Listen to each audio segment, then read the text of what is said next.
Before this week's WWE Raw even started, there were 3 complete restarts to the script, everything was scrapped multiple times and rewritten. Let's see what they came out with, shall we? I'm Tom Collihew and this is the Raw review for this week. You may have noticed I finally had a haircut and decided to go all out fancy, or at least as fancy as I can, with this massive head that has emerged from the haircut. So, if you like this channel and the exclusive news that you get every single video and the in-depth analysis of course, please do remember to subscribe. Let's jump straight in. Seth Rollins opens the show accompanied by Buddy Murphy. He's been previously known as The Man, The Kingslayer, The Beast Slayer, and now he's the Eye Puller? Seth Rollins? Comes out, cuts a promo essentially blaming the fans for turning on him and forcing him into this situation. Which, based on Hell in a Cell, is kinda what happened, but I don't think we made you pull someone's eye out, Seth. The segment is interrupted by the arrival of Aleister Black, who comes down, beats the holy hell out of Murphy, and gets straight into the ring to take on Seth. The match is a nice opener, 20 minutes if you do count commercial time as well, and Seth does take a hefty Black Mass kick. Thankfully for Seth, a lot of interference by Murphy means that the end result is a victory for Seth Rollins after a curb stomp and a 1-2-3 pin. That is Aleister Black's second singles loss and the first one that was against just one opponent. The only time previously of course came to AJ Styles after having already beaten Gallows and Anderson. It is not a great time to be Aleister Black. However, I will say he's had an incredible push so far. Hopefully, this isn't him being defined down, but him being made to look weak so that he can look strong very soon. I would like to see Aleister Black challenging Bobby Lashley for the United States Championship when that moment comes. Speaking of Bobby Lashley, he and MVP, the Hurt Business as they are known now, take some time backstage to talk to Farouk. Farouk is mentioned as a legend later in the night, and I'm immediately worried that Randy Orton is going to attack him. The Hurt Business are joined by R-Truth. They are then joined by Shelton Benjamin, who takes R-Truth out with a kick and claims a 24/7 championship. This was apparently so effective that R-Truth made no attempt to get it back throughout the rest of the 2.5 hours of the night. Apparently now a full-time member of the Hurt Business, Shelton Benjamin accompanies MVP, supposedly the United States Champion, and Bobby Lashley to the ring.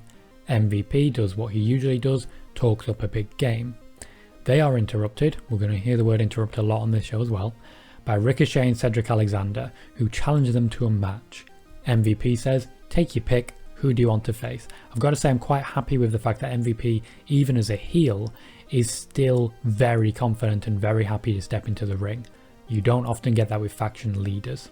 It turns out they don't need to pick 2 though, because Ricochet and Cedric Alexander have a friend coming along, someone who they say is returning to Raw even though they've never actually been on Raw outside of the Cruiserweight division when they just started. Mustafa Ali makes his long-awaited return to WWE programming. I popped for this one. I am very happy to see him back. He's a very talented man. The match, as you might expect, very flippy, very jumpy, very entertaining. Bobby Lashley does not impose himself as much as I expected, and the end result here is that Mustafa Ali hits a 450 to pin MVP. Very good look for Ali. Better luck than has been set up for Ricochet and Cedric Alexander for a while. Now it's impossible to say how long Ali's going to be on TV, because ultimately the only reason he's on TV right now is because so many people have dropped out. However, that is not necessarily a bad thing for him, because that's admittedly how Apollo Crews started his big push as well. It's just interesting that now that Paul Heyman has moved on, there was the recurring joke about the catering crew getting more time than the established stars. Here we are now. Ali is a very talented man. He can take this and fly with it. I really hope he is permitted to do so. This also does potentially mean the end of the SmackDown Hacker storyline officially. It's been unofficially over for a while now. For more information on that, I've done an in-depth analysis on the SmackDown Hacker. I'll put a bug in the corner for you to check there. Orton has a backstage promo talking once again about his friends and how we got to where we are. Big Show will also have a promo later. It's quite a long one from the Big Show, ramping up slowly in intensity as it goes.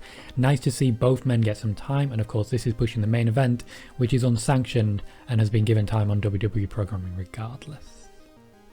In easily the strangest moment of wrestling TV of the last year at least, Peyton Royce appears on TV without Billie Kay. I don't think I've ever been more confused in my life. She's interrupting, there's that word again, a Bianca Belair segment backstage. Bianca does not wrestle, she is just part of this backstage segment which introduces a match. Peyton Royce against Ruby Riott, with Ruby Riott getting the win this time and essentially getting the favour returned. I spoke about this at length on a Sportskeeda live preview, which you can check out through their Facebook page. I'll put the link in the description. We're going to see quite a few repeat matches because Liv Morgan is still not available yet. However, I expect her to be back soon. That said, Billie Kay is now unavailable, so it's a difficult situation. Either way, I think the big takeaway here is that it's very nice to see Ruby Riott get her first win in a very long time, a singles win particularly, and get a little bit of retribution. Our next match is a tag team match that had been hyped consistently throughout the night in the bottom corner, that being the returning Street Profits against Andrade and Garza with Zelina Vega in their corner. Now my initial expectation, knowing this was non-title, would be that we would have a convincing win for Andrade and Garza leading to a championship match. That did not happen. In fact, the opposite happened. Something that never happens. The champions won a non-title match. I have the world of respect for this booking decision.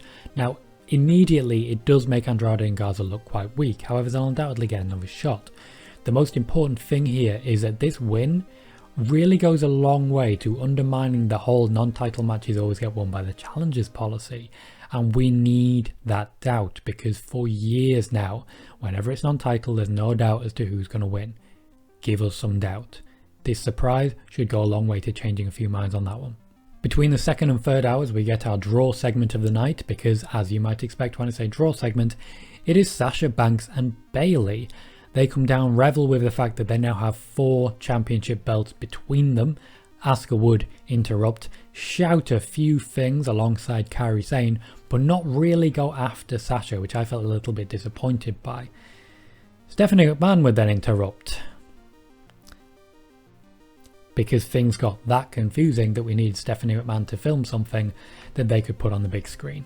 Stephanie declares that we are essentially now in a situation where there is no champion, and declares that there will be no champion's advantage for a match next week, which means that the championship can change hands if anyone from the outside interferes.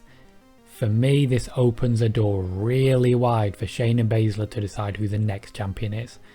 And of course it all depends on the referee, because if Bayley punches Sasha Banks in the face, that's a DQ win, a championship win for Sasha Banks. I don't think they really thought this one through. The match at the end of this segment was Kairi Sane versus Bayley, and Kairi Sane looked fantastic, not something you'd often see for someone going out of the company. Now I've been trying to keep people as updated as possible on this one, and yes, this was the day that Kairi Sane's contract expired.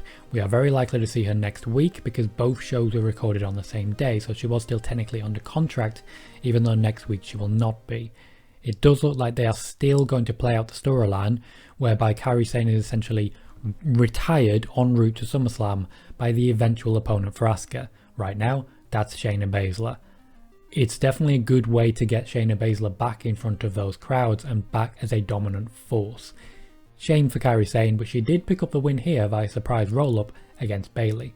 One Extreme Rules match that featured essentially no interference, no problems, and no confusing finish whatsoever was a match between Drew McIntyre and Dolph Ziggler. As such, they're going to have a rematch next week. I don't know why. It was a very definitive win for Drew McIntyre. However, next week he will get to choose a stipulation. Drew needs to move on. Orton needs to move on. I think you can see what I want here. And I think they can see what we all want, because even Drew McIntyre wants it. He said it in numerous interviews. Give us what we want. The unsanctioned match is our main event, and it features quite a bit of overbooking. We have Andrade and Garza getting interfered with at the Big Show. We have the Viking Raiders making an appearance to essentially defend the Big Show. So is this going to be a 6-man tag match? Because I believe we've already had that. The match itself is fine. Randy Orton continues to deliver very strongly, and the Big Show was a very good foil for him here. A big guy who got in early offense but ultimately succumbed to continual wearing down, which is Randy Orton's typical MO. It was a good match, an especially good finish when you consider they had the RKO and the punt. The Big Show did look soundly defeated. I would not be surprised if we didn't see him for a while after this, but once again, he may have filmed another match for next week, so we'll have to wait and see. This week's Raw was a very good show in my opinion. A large part of this was down to the fact that every segment had a lot more room to breathe. You had not just match segment, match segment, match segment, you had a prolonged match, and then the backstage segments were peppered around it, and there weren't those times when you had backstage, backstage, backstage, backstage build to a main event. The main event actually had time this time, and it was a good match. Quality of wrestling has always been fantastic. I say always. Recently it's been fantastic, and I've got to say at Extreme Rules it was as well, even though certain finishes really worked against it for me personally.